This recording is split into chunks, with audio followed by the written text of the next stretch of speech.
जय हिंद प्यारे दोस्तों, आपके अपने पसंदीदा channel solution with Ajay sir में बहुत बहुत स्वागत है। आज भौतिक विज्ञान का मुख्य चैप्टर गुरुत्वाकर्षण ग्रेविटेशन के पार्ट 3 को लेकर आया हूं, जो आपके एग्जाम के लिए बहुत ही महत्वपूर्ण प्रश्नों का संग्रह है। आज का पहला क्वेश्चन है, किसी सरल लोलक की लंबाई 4% बढ़ा दिया जाए तो उसके आवर्तकाल पर क्या प्रभाव पड़ेगा। ऑप्शन ए दिया गया 10% बढ़ जाएगा, ऑप्शन बी है 8% बढ़ जाएगा, ऑप्शन सी है 4% बढ़ जाएगा, ऑप्शन डी है कि 2% बढ़ जाएगा। आवर्त की लंबाई अगर 4% बढ़ा दी जाएगी तो उसका जो आवर्तकाल है यानी कि 4% है, तो आप फार्मूला होता है टी बराबर 2 पाई अंडर रूट यल अपान जी। यदि लंबाई 4% है, इसका वर्गमूल निकालेंगे कितना हो जाएगा 2, यानी आवर्तकाल की लंबाई कितनी हो जाएगी 2% बढ़ जाएगी। नेक्स्ट क्वेश्चन है, यदि लोलक की लंबाई 4 गुनी कर दी जाए तो लोलक के झूलने का समय अवधि क्या हो जाएगी। घटती है, 2 गुनी हो जाती है, 1/4 हो जाती है, 4 गुनी हो जाती है। यदि लोलक की लंबाई को 4 गुनी कर दिया जाए तो उसके झूलने का जो समय होगा उसका 1/4 हो जाता है, यानी कि 1/4 हो जाएगा। नेक्स्ट क्वेश्चन है, एक पेंडुलम की लंबाई को दुगुना कर दिया जाए तो उसके गोलक के द्रव्यमान को आधा कर दिया जाए तो उसके आवर्तकाल पर क्या प्रभाव पड़ेगा। तो ये बोला है अंडर 2 गुनी हो जाएगी, आधी हो जाएगी, 2 गुनी हो जाएगी, एक समान रहेगी। अगर लंबाई को दुगुना कर देंगे और गोलक के द्रव्यमान को आधा कर देंगे तो उसका आवर्तकाल क्या हो जाएगा, तुरंत अंडर रूट 2 हो जाएगा। टी बराबर होते हैं, आवर्तकाल टी बराबर होता है 2 पाई अंडर रूट यल अपान जी। इसकी प्रभावी लंबाई यल है।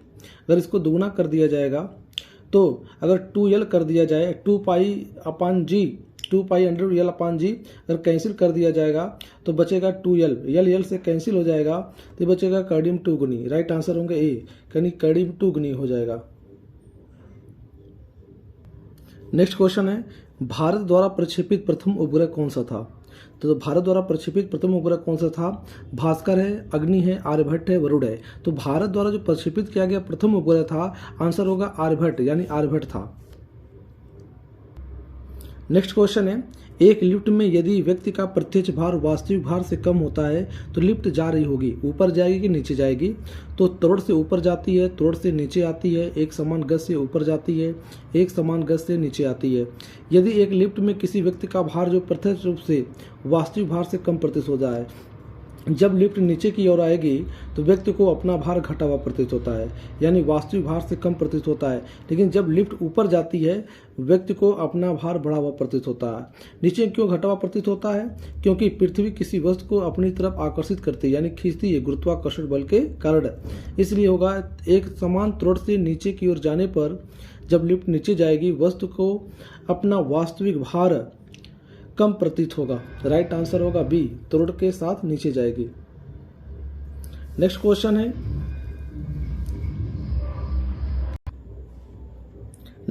है, एक व्यक्ति का भार उसे लिफ्ट में अधिक होगा जब स्थिर वेग से ऊपर जाएगी, जब स्थिर वेग से नीचे की ओर चलेगी, जब त्वरित होने वाली हो, जब ऊपर की ओर त्वरित होने वाली हो। लिफ्ट में जो व्यक्ति का भार अधिक का प्रतीत होगा जब लिफ्ट ऊपर जाती है।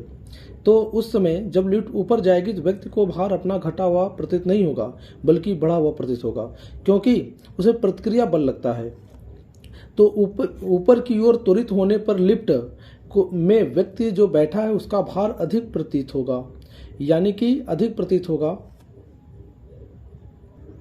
नेक्स्ट क्वेश्चन है, एक लड़की झूले पर बैठकर झूल रही है। यदि लड़की एकाएक खड़ी हो जाए तो उसके दोलन काल पर क्या प्रभाव पड़ेगा।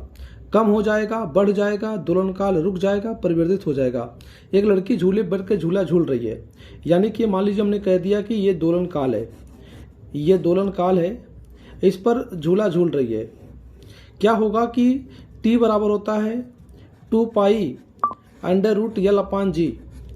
यदि लोलक की लंबाई अगर बढ़ जाएगी तो आवर्तकाल भी बढ़ जाएगा, लेकिन जब लड़की खड़ी हो जाएगी झूले पर उसका गुरुत्व केंद्र बढ़ जाएगा। जी का मान गुरुत्व केंद्र बढ़ जाएगा, उसकी प्रभावी लंबाई कम हो जाएगी। जब उसकी प्रभावी लंबाई कम हो जाएगी तो उसका आवर्तकाल भी कम हो जाएगा। राइट आंसर ए होगा, उसका आवर्तकाल कम हो जाएगा। नेक्स्ट क्वेश्चन है, ग्रहों की गति के संबंध में सबसे पहले नियम किसने प्रस्तुत किया था ग्रहों का? Newton, Galileo, Kepler, Copernicus. यानी न्यूटन तो बल का दिए थे, न्यूटन का गुरुत्वाकर्षण नियम है। गैलीलियो ने जड़त्व का नियम कहते हैं, गति के संबंध में विचार प्रस्तुत किए थे। जो केपलर है इन्होंने ग्रहों की गति के संबंध में प्रतिपादित किए थे, नियम दिए थे। ग्रहों का जो केपलर का नियम है वो किसका है? ग्रहों का जो नियम है केपलर का है। राइट आंसर होगा सी। नेक्स्ट क्वेश्चन है, यदि पृथ्वी के उपग्रह की कक्षा दीर्घवृत्ताकार होती तो दीर्घवृत्ता का तल कैसा होता? पृथ्वी पर गिर जाता, ऑप्शन ए। ऑप्शन बी, कभी कभी पृथ्वी के केंद्र से जाता। ऑप्शन सी है पृथ्वी के केंद्र से नहीं जाता। ऑप्शन डी, पृथ्वी के केंद्र से ज्यादा होता है। जब यदि पृथ्वी उपग्रह की कक्षा में दीर्घवृत्ताकार होती है तो दीर्घवृत्त का तल कैसा होता है? तो कह सकते हैं तो ये पृथ्वी के केंद्र से जाता है। यहाँ गलत लिख दिया गया है, पृथ्वी के केंद्र से सेंटर से होकर जाता है। राइट आंसर होगा डी। नेक्स्ट क्वेश्चन है, पृथ्वी वायुमंडल को किस प्रकार पकड़ी रहती है? गुरुत्वाकर्षण बल से। ऑप्शन बी, पृष्ठ तनाव से। ऑप्शन सी, पृथ्वी के अपवर्तन से। ऑप्शन डी, सूर्य के प्रभाव से। जो पृथ्वी वायुमंडल को जकड़ी रहती है यानी पकड़ी रहती है गुरुत्वाकर्षण बल से, यानी गुरुत्वाकर्षण बल कार्य करता है। राइट आंसर होगा ए। नेक्स्ट क्वेश्चन है, कोई वस्तु अधिकतम भारशील हो जाती है कब? वायु में, हाइड्रोजन में, जल में, निर्वात में। कोई भी वस्तु अधिकतम भारशील जो हो जाती है वो होती है निर्वात में, क्योंकि जल में हल्की हो जाएगी, हाइड्रोजन भी हल्की होगी, वायु भी हल्की होगी, निर्वात में भारी हो जाती है। नेक्स्ट क्वेश्चन है, चंद्रमा की सतह पर द्रव्यमान और भार कम हो जाता है।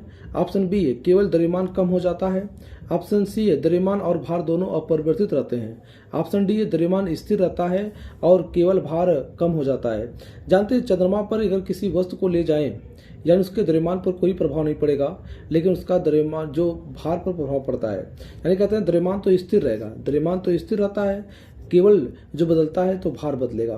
क्यों? क्योंकि पृथ्वी किसी वस्तु का भार जो होता है चंद्रमा के भार यानी जो चंद्रमा भार होगा पृथ्वी के भार का 1/6 होगा।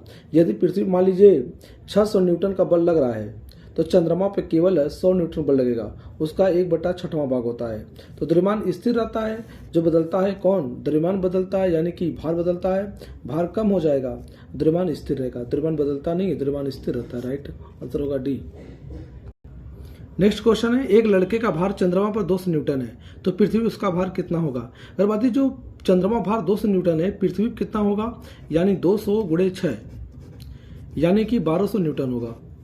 राइट आंसर होगा बी, क्योंकि जो चंद्रमा भार होगा वस्तु के भार का पृथ्वी जो भार होगा उसका 1/6 होगा। चंद्रमा पर 200 है, इसका 6 गुना हो जाएगा पृथ्वी भार, तो 200 × 6 यानी कि 1200 न्यूटन। नेक्स्ट क्वेश्चन है, केपलर ने खोज करके बताया कि ग्रहों की परिक्रमा कक्षाओं की आकृति कैसी होती है?